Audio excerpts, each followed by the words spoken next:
এই জায়গাগুলোতে আমরা সাপোর্ট লেভেল ব্রেক করলে ইনসাইডের সাপ্লাই এবং ডিমান্ডগুলো ম্যাচ করতে পারি, ঠিক আছে। তো এখানে দেখেন যে একটা সুন্দর সাপোর্ট ব্রেক করছে, হ্যাঁ। তো ব্রেক করার পর রিটেস্ট নিয়ে কিন্তু ডাউনে আসছে। তো এখানে ইনসাইডার সাপ্লাইগুলো আমরা অ্যাড করে দেবো।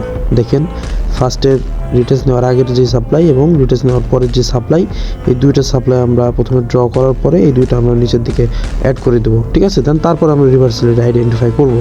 তো এখানে যদি দুইটা অ্যাড করে দিই, নিচের আমাদের এই পরিমাণে এতটুকু হচ্ছে রিভার্সাল এরিয়া।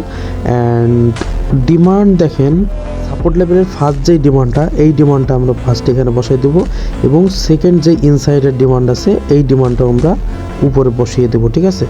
আচ্ছা, এখান থেকে বসিয়ে দিলাম এখানে। অ্যান্ড উপরের অতটুকু হচ্ছে আমাদের, এইটুকু হচ্ছে রিভার্সাল এরিয়া, ঠিক আছে। ওই পর্যন্ত টার্গেট নিতে পারবো। তো এখানে আমাদের এন্ট্রি নেবো এবং স্টপ লস সাপ্লাই নিচ পর্যন্ত টার্গেট রিভার্সাল এরিয়ার হাই পর্যন্ত, ওকে।